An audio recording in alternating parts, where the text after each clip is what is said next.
오늘도 이 은혜의 보좌 앞에 나오신 우리 상계 평강교회 성도님들에게 히브리서 4장에 나와 있는 말씀, 무슨 말씀이죠? 때를 따라 돕는 은혜. 어떤 자에게요? 은혜의 보좌 앞에 나아오는 자. 그 자리가 어딥니까? 그럼요. 아멘. 이 자리예요. 지금 이 자리, 복된 자리, 주일날 하나님께 예배 드리러 나온 이 복된 자리에 있는 여러분들에게 때를 따라 돕는 은혜가 있기를 간절히 소원합니다. 아멘. 오늘 말씀의 제목입니다. 행복한 인생. 같이 해볼까요? 행복한 인생. 네. 행복이 무엇입니까? 우리는 어떨 때 행복을 느낄까요? 사람들마다 차이는 있겠지만 뭐니 해도 머니가 많을 때, 아니면 가족이 건강할 때, 또는 원하는 직장에 싹싹 들어갈 때, 또 싱글 남녀들이라면 내 마음에 꼭 드는 이성이 나에게 아주 멋지게 뭐 할 때요? 프로포즈 할 때. 행복해. 그렇겠죠? 네. 사람들은 누구나 행복을 꿈꿉니다. 그렇죠? 또 그렇게 살기를 원하지요. 우리가 아침 일찍부터 밤 늦게까지 수고로이 일하는 것도 결국엔 행복하게 살기 위해서입니다. 하지만 누구나 행복한 인생을 살고 싶다고 해서 누구나 다 행복한 인생을 사는 것은 또 아닙니다. 그렇죠? 예. 누구나 행복을 추구하고 누구나 아침 일찍부터 밤 늦게까지 수고로이 일하면서 행복을 원하고 있지만 그렇다고 누구나 다 행복한 인생을 사는 것은 아닙니다. 왜 그렇게 행복이 멀리만 있는지 잘 잡히지가 않습니다. 오늘 예배를 드리시는 우리 모두가, 우리 상계 평강교회 우리 모두에게 행복한 인생만이 있기를 간절히 바랍니다. 아멘. 자, 그러면 어떻게 하면 우리가 행복한 인생을, 성경이 말씀하고 있는, 하나님이 말씀하고 있는 행복한 인생을 살아갈 수 있을까요? 오늘 말씀을 중심으로 잠깐 살펴보려고 합니다. 첫 번째 원리는 주 안에서 기뻐하는 것입니다. 뭐라고요? 주 안에서 기뻐하는 것. 오늘 본문 4절을 보면 주 안에서 항상 기뻐하라. 내가 다시 말하노니 기뻐하라 라고 나와 있습니다. 여기서 이 기뻐하라 라는 발언은 헬라어로 카이레테예요. 카이레테. 이 카이레테는 능동형이에요. 현재 능동형 명령법. 뭐라고요? 현재 능동형 명령법. 어떤 게요? 항상 기뻐하라. 이 항상 기뻐라는 말이 카이레테인데 무슨 뜻이냐면 현재 능동형, 그것도 명령법이라는 겁니다. 사도 바울이 이 서신을 쓸 때 아주 막 왕성하게, 막 신나게, 막 재미있게 한참 막 이렇게 전도 활동을 할 때 이 책을 썼죠. 그렇죠? 맞습니까? 아니죠. 언제 썼지요? 감옥에 썼지 않습니까? 사도 바울이 막 왕성하게 전도하면서 너무 기쁘다. 내가 이렇게 전도할 수 있어서, 내가 이렇게 하나님을 내가 전파할 수 있어서, 예수님을 내가 전할 수 있어서 너무너무 기쁩니다. 너무 행복합니다. 라고 할 때 쓴 게 아니라니까요. 언제 썼다고요? 감옥에 있을 때 쓴 거예요. 아무것도 할 수 없을 때. 그때 이 말씀을 한 거라니까요, 여러분. 주 안에서 항상 기뻐하라. 내가 다시 말하노니 뭐하라고요? 기뻐하라. 이 말씀은 사도 바울이 왕성하게 활동할 때가 아니라 언제? 감옥에 있을 때. 언제? 아무것도 할 수 없는 처지에 바로 그때 이 말씀을 하고 있는 것입니다. 여러분, 이 빌립보 4장에 오는 이 말씀이 어디에 전해졌죠? 어느 교회에? 빌립보 교회 간 거예요. 빌립보 교회를 위해서 이 서신을 쓴 겁니다. 여러분, 이 서신을 본 빌립보 교인들이 어떨까요? 마음이 더 뜨겁게 다가오지 않겠습니까? 여러분, 어떻게 하면 감옥 안에 갇혀 있어서 항상 기뻐하라는 말을 할 수 있을까요? 그것은 바울의 기쁨의 원천이 누구였습니까? 예수 그리스도였습니다. 바울의 기쁨의 원천은요, 예수님이었어요. 그렇기 때문에 감옥에 있어도 바울은 여전히 기뻐할 수가 있었습니다. 하바국 3장에 보면 유명한 말씀이 나오죠. 비록 무화과 나무가 무성하지 못하며 포도나무의 열매가 없으며 감람나무의 소출이 없으며 밭에 먹을 것이 없으며 우리의 뭐가 없어요? 양이 없으며 외양간에 뭐가 없어요? 소가 없어요. 아무것도 없어요. 그렇지만 나는 누구로 말미암아 기뻐한다고요? 여호와로 말미암아 기뻐한다. 하바국 선지자의 기쁨의 원천은 누구였습니까? 하나님이었습니다. 사도 바울의 기쁨의 원천은 누구였습니까? 예수 그리스도였습니다. 감옥에 있을지라도 내 소득이 아무것도 없다 할지라도 내가 여전히 기뻐할 수 있는 이유는 나의 기쁨의 원천 되시는 바로 그분, 누굽니까? 하나님 아버지, 예수 그리스도. 그분이 나의 기쁨의 원천이기 때문에 감옥에 있을지라도 주위에 소득이 아무것도 없다 할지라도 나는 기뻐할 수 있는 것입니다. 세상이 주는 행복은 생명이 짧습니다. 영원하지 않고 유한합니다. 돈도, 명예도, 권력도, 건강도 영원하지 않습니다. 하지만 우리 행복의 원천이 예수 그리스도라면 그 행복은 유한하지 않고 어떡합니까? 무한합니다. 영원합니다. 사도 바울이 그러했습니다. 하바국 선지자 역시 그러했습니다. 행복한 인생 두 번째 원리는 바로 관용 있는 삶을 사는 것입니다. 뭐라고요? 관용 있는 삶. 본문 5절 말씀 보면 이렇게 나와 있습니다. 너희 관용을 모든 사람에게 뭐하라? 알게 하라. 너희 관용을 모든 사람에게 알게 하라. 여러분, 관용이 무엇입니까? 관용, 너그럽게 용서하는 것입니다. 관용이 무엇입니까? 부드러운 마음을 말합니다. 관용이 무엇입니까? 영적인 인내를 말합니다. 관용이 무엇입니까? 절제하는 삶을 말합니다. 관용은요, 첫째로 뭐라고요? 너그럽게 용서하는 것. 관용은요, 부드러운 마음. 관용은요, 영적인 인내. 마지막 관용은 절제하는 삶. 그것이 바로 무엇입니까? 관용입니다. 성경은 말합니다. 너희 관용을, 내 안에 있는 관용을 누구에게? 모든 사람에게 알게 하라 라고 말씀하고 있습니다. 우리는 모두 죄인입니다. 그러나 주님 앞에서 예수님의 보혈의 피로 죄 씻음 받아서 하나님의 자녀가 되었습니다. 그러므로 우리는 그 누구도 정죄할 자격이 있다 없다? 없다.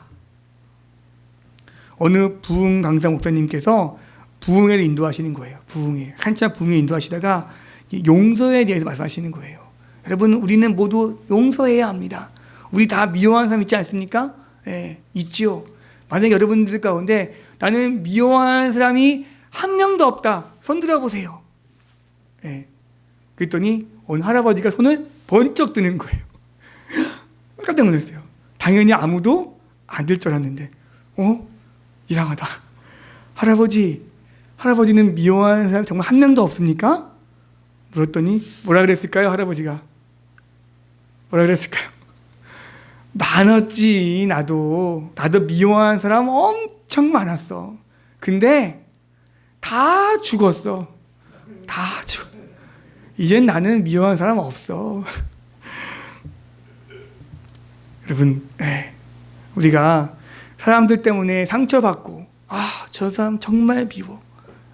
정말 상종 못할 사람이야. 있죠. 왜 없겠습니까? 다 있죠. 제가 이렇게 예전에 처음 교육전도사 할 때 너무 힘든 거예요. 제법 큰 교회였거든요. 몇만명 모이는 교회에서 처음으로 이제 교육전도사 활동을 했는데 교육전도사만 막 한 40명 되는 거예요. 근데 여러분 다 맞을까요? 뜻이? 다 안 맞잖아요. 그때 이제 어떻게 하나님의 사람이 저럴 수가 있지? 저 사람이 어떻게? 그래서 이제 다 그만두려고 했을 때가 있었어요. 사람들이 싫고 너무 밉고 막 그럴 때가 있었는데, 그럴 때 제가 즐겨 이렇게 부르는 찬양이 있어요. 들어보세요. 내가 먼저 손 내밀지 못하고, 내가 먼저 용서하지 못하고, 내가 먼저 웃음 주지 못하고 이렇게 머뭇거리고 있네. 그가 먼저 손 내밀기 원했고, 그가 먼저 용서하길 원했고, 그가 먼저 웃음 주길 원했네. 나는 어찌 된 사람인가. 들어보셨죠? 이 찬양을 쓰신 분이 최용덕 씨라고 찬미예수 300, 400, 500 이렇게 쓰신 분입니다. 이분은 정말 이런 삶을 하셨어요. 근데 저도 이렇게 하려고 노력은 하는데 쉽지 않더라고요. 정말 아무것도 하고 싶지 않을 때 제가 버스 운전을 하려고 했어요. 버스 운전. 제가 대학문화가 있거든요. 군대에서 땄어요, 대학문화를. 제가 버스 운전을 하려고 했던 이유는 다른 거 없어요. 사람들과 관계가 너무 힘드니까 막 지치고 이게 나는 교육자 길이 아닌가 보다. 마음 먹었을 때 그럼 무슨 일이 좋을까 생각을 했는데 떠오르는 게 버스 운전기사더라고요. 그 일이 쉽다는 게 아니라 혼자 할 수 있으니까, 남이랑 이렇게 부딪히지 않고 그냥 나 혼자만 일하면 되니까, 그랬던 적이 있었습니다. 상처받고 관계가 미웃고 어그러졌을 때, 그럴 때 과연 우리가 어떻게 해야 할까요? 여러분, 예수님의 제자들이 있었죠. 12명, 그렇죠? 제자들이 예수님께 물었어요. 예수님, 기도가 무엇입니까? 우리가 어떻게 기도해야 합니까? 라고 물었거든요. 그때 예수님이 기도는 이런 거야 라고 가르쳐줬죠. 제자들에게. 그것이 무엇입니까? 주기도문. 그렇죠? 주기도문은 기도의 정석이에요. 이제 우리가 공부할 때 수학의 정석 아십니까? 수학의 기본이 정석이라고 하지 않습니까? 기도의 정석이 바로 뭡니까? 주기도문이에요. 우리가 기도할 때는 항상 이 주기도문에 맞춰서 기도를 해야 되는 거예요. 왜? 예수님이 우리에게 직접 가르쳐준 기도가 바로 무엇입니까? 주기도문이에요. 여기 보면 이런 말씀이 있어요. 주기도문 가운데 우리가 우리에게 잘못한 사람을 용서하여 준 것 같이 우리의 죄를 어떻게 하라고요? 용서하여 주시고. 베드로가 묻습니다. 예수님께. 예수님, 누가 나에게 잘못을 하면 저는요 7번까지 용서할 수 있습니다. 자랑하는 거예요. 베드로는요 다혈질이에요. 한 번 누가 날 때리면 나는 2번 때려줘야 직성이 풀리는 아주 다혈질적인 사람이었어요. 그런 베드로가 누가 나에게 잘못하면 몇 번이요? 7번까지 용서할 수 있다. 예수님께 칭찬 드리려고 그런 거예요. 아이고 베드로야, 너 정말 대단하다. 세상에 7번에 용서할 수 있어? 그랬습니까? 예수님께서 뭐라 그러셨죠? 베드로야 70번씩 몇 번이요? 7번이라도 뭐 하렴? 용서하렴. 베드로야, 7번이 아니라 70번씩 7번이라도 용서하렴. 여러분, 그것이 바로 기독교의 용서입니다. 그것이 바로 기독교가 말하는 사랑입니다. 너 왜 그랬냐? 다음부터는 그러면 안 된다? 내가 한번 용서하는 거야? 자주 하는 말이죠. 기독교의 용서는요, 무조건적인 용서예요. 예전에 광고 보니까 아무것도 묻지도 않고 따지지도 않고, 그러더라고요. 그게 바로 용서예요. 아무것도 묻지도 않고 따지지도 않고 무조건적인 용서, 무조건적인 관용 있는 삶, 그것이 바로 우리가 추구해야 할 두 번째 무엇입니까? 행복입니다. 이것이 바로 행복이에요. 용서하는 삶, 용서하는 삶. 그냥 용서가 아니라 어떤 용서예요? 아무것도 묻지도 않고 따지지도 않고 그냥 용서하는 삶. 그 용서의 삶이 바로 우리를 어떻게 한다고요? 기쁘게 한다는 거예요. 기쁘게 한다. 이것이 바로 우리가 행복하게 살 수 있는 두 번째 원리예요. 제가 영신여고 오기 전에 중학교에 있었어요. 중학교. 저 안양의 신성중학교라고 거기서 오랫동안 중학교에 있었는데 그때 이제 자유학년제라고 그래가지고 여러 가지 다양한 수업을 했었습니다. 그때 제가 이제 행복 수업을 했었어요. 행복 수업. 서울대학교에서 이제 행복연구센터에서 행복이라는 교과서를 가지고 책을 만들었는데 제가 그걸 가지고 이제 우리 중학생들에게 행복 수업을 했었습니다. 거기 책에 보면 9가지 테마가 있어요. 행복해지는 방법 9가지. 첫째, 관점 바꾸기. 둘째, 감사하기. 세 번째, 비교하지 않기. 목표 세우기. 음미하기. 몰입하기. 관계를 돈독하게 하기. 나누고 베풀기. 그리고 마지막 행복의 제일 중요한 조건 무엇일까요? 용서하기였습니다. 뭐라고요? 용서하기. 이 행복 교과서의 마지막에 보면 이런 말씀이 있습니다. 용서는 자신에게 주는 최고의 뭐다? 선물이다. 용서는 자신에게 주는 뭐라고요? 최고의 선물이다. 이 용서하는 삶이 우리를 행복하게 하는 거예요. 이것이 바로 행복의 두 번째 원리입니다. 마지막 행복의 세 번째 원리, 전능하신 하나님께 기도하는 거예요. 뭐라고요? 전능하신 하나님께 뭐한다? 기도한다. 본문 6절, 7절 말씀 보면 유명한 말씀이 있죠. 아무것도 염려하지 말고 다만 모든 일에 기도와 간구로 너희 구할 것을 감사함으로 하나님께 아뢰라. 그리하면 모든 지각에 뛰어난 하나님의 평강이 그리스도 예수 안에서 너희 마음과 생각을 뭐한다? 지킨다. 기도는 영혼의 호흡입니다. 우리가 행복한 인생을 살려면 반드시 하나님께 간구해야 합니다. 하나님께 기도해야 합니다.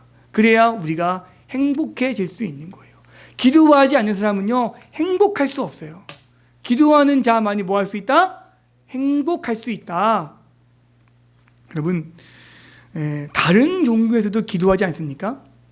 뭐 이슬람이나 뭐 불교도 그렇고요. 기도하잖아요. 그렇죠? 그들도 기도라고 표현을 해요. 예전에 그 드라마 보면은 그 옛날 어르신들이 특히 우리 어머님들이 우리 안악들이라 그러죠. 안악들이 하얀 옷을 입고 새벽에 이렇게 정한수 떠놓고 이렇게 비는 거 많이 보시죠. 참 정성이 너무 참 대단합니다. 그렇죠? 보시죠? 이렇게 정한수 떠놓고 비는 거 하얀 옷 입고. 여러분, 그들이 하는 기도도 기도예요. 우리가 하는 것도 뭐예요? 기도예요. 그렇죠? 그러면 그들이 하는 기도와 우리가 하는 기도는 뭐가 틀릴까요? 뭐가 틀릴까요, 여러분? 그들이 하는 기도, 정한수 떠놓고 비나이다 하는 기도는요, 그냥 마음의 위로만 오는 거예요. 아, 내가 기도했으니까 되겠지. 아, 내가 이렇게 우리 아들 과거급제해 주세요라고 기도했으니까 되겠지라고 하는 그냥 마음에 위로만 얻는 거예요. 그뿐이에요. 그뿐. 더 이상 아무것도 없어요. 마음의 위로만 얻는 것뿐이에요. 하지만 우리가 하는 기도는 다릅니다. 왜요? 우리는 살아계신 누구에게, 하나님께 누구의 이름으로? 예수님의 이름으로 하는 거예요. 그래서 그 기도가 힘이 있는 기도가 되는 거예요. 그냥 뜬금없는 기도가 아니에요. 아, 그냥 새해 첫날 해 뜨면은 아유, 건강하게 해주세요. 막 그러잖아요. 그런 힘없는 기도가 아니에요. 우리가 하는 기도는 살아계신 누구에게? 하나님께. 누구의 이름으로? 예수님의 이름으로 하는 기도예요. 그래서 그 기도가 힘이 있는 기도고요. 그 기도는 반드시 하나님이 들어 응답해 주시는 기도입니다. 아멘? 아멘. 정화에서 떠놓고 비나이다가 아니에요. 아침에 떠오르는 거 보고 아, 저 해를 보면서 소원 빌면 이루어질 거야. 그런 기도가 아니에요. 우리가 하는 기도는 차원이 틀린 거예요.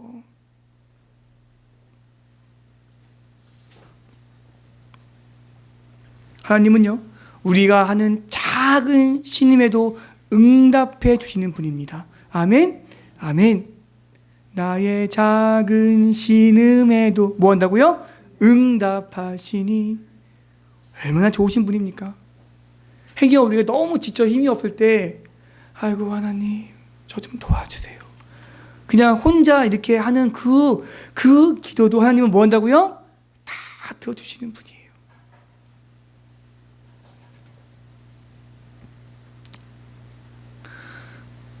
경제협력개발기구 OECD 들어보셨죠?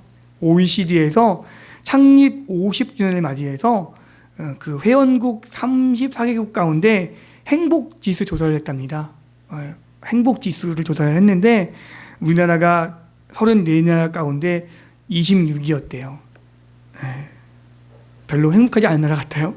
그런데 그 경제지수로만 보니까요, 경제지수로만 보면 전 세계 약 190개 나라 가운데 10위랍니다. 10위. 엄청 잘 살죠. 예. 사실 감사해야 돼요. 200개 나라 가운데 우리나라 경제지수가 10위예요. 10위. 너무 감사한 일인데, 그런데 행복지수는 거기에 한참 못 미치고 있지요. 행복한 인생의 원리 첫째 뭡니까? 주님 안에서 기뻐하는 거예요. 누구처럼요? 사도 바울처럼. 누구처럼요? 하박국처럼. 감옥에 있을지라도, 나 가운데 아무것도 없을지라도 내 행복의 근원 되시는 하나님을 통해서 기뻐하는 거예요. 첫 번째. 두 번째는 뭐라고요? 관용이 있는 삶. 여러분 꼭 기억하십시오. 관용 있는 삶. 용서하는 삶. 이 용서가 최고의 선물이고요. 이 용서가 나를 행복하게 하는 거예요. 용서하지 못해서 우리가 불행한 거예요. 마지막 세 번째 뭐라고요? 전능하신 하나님께 뭐 한다고요? 기도하는 삶. 이것이 바로 행복한 인생의 세 가지 원리입니다. 끝으로 행복한 인생을 이렇게 살아가는 어떤 한 가지 예를 좀 들어보려고 합니다. 두 소녀가 바닷가에서 조개를 캐고 있는 거예요. 행복하게 하호 하면서 조개를 막 캐고 있는데 갑자기 엄청 큰 대왕 조개가 눈앞에 이렇게 있는 거예요. 그때 이 두 소녀가 동시에 어떻게 했을까요? 조개를 탁 잡은 거예요. 내 거야. 내가 먼저 봤어. 네. 결국엔 힘이 조금 더 센 소녀가 꽝, 내 거야. 딱 쳐져. 그래서 이제 삐져서 이제 이렇게 갈라서 또 조개를 캐고 있는 거예요. 근데 아까 이제 그 대왕 조개 빼앗긴 소녀가 속상해서 막 조개를 캐고 있는데 갑자기 조개에 뭘 발견했습니까? 진주를 발견한 거예요. 이게 뭐야? 진주네? 얼른 넣었어요. 그리고 마음이 풀어졌겠죠? 다시 또 아까 그 소녀한테 간 거예요. 또 이제 사이좋게 캐는 거예요. 그런데 아까보다 더 큰 대왕 조개가 있는 거예요. 내 거야! 라고 싸웠을까요? 안 싸웠죠. 어떻게 했을까요? 양보한 거예요. 너 가져. 왜? 난 뭐가 있으니까? 진주가 있으니까. 기꺼이 양보할 수 있는 거예요. 여러분, 우리는요, 천국을 소유한 자예요. 믿습니까? 아멘. 예. 세상 것에 너무 막 이렇게, 예. 왜요? 천국이 있으니까. 여러분, 우리가 가야 할 천국이 얼마나 좋은 곳인지 아십니까? 찾아볼까요? 이사야 11장 6절. 이사야 한번 말씀 찾아보겠습니다. 성경을 어떻게 표현하고 있을까? 성경이라네요. 천국을 어떻게 묘사하고 있을까요? 이사야 11장입니다. 구약 성경 981페이지. 구약 성경 981쪽입니다. 이사야 11장 6절로 8절 말씀. 이사야 11장 6절로 8절 말씀 같이 보겠습니다. 같이요. 시작. 그때 이리가 어린 양과 함께 살며 표범이 어린 염소와 함께 누우며 송아지와 어린 사자와 살찐 짐승이 함께 있어 어린 아이에게 끌리며 암소와 곰이 함께 먹으며 그것들의 새끼가 함께 엎드리며 사자가 소처럼 풀을 먹을 것이며 젖 먹는 아이가 독사의 굴에 손을 넣을 것이라. 아이가 깡 것이며. 아멘.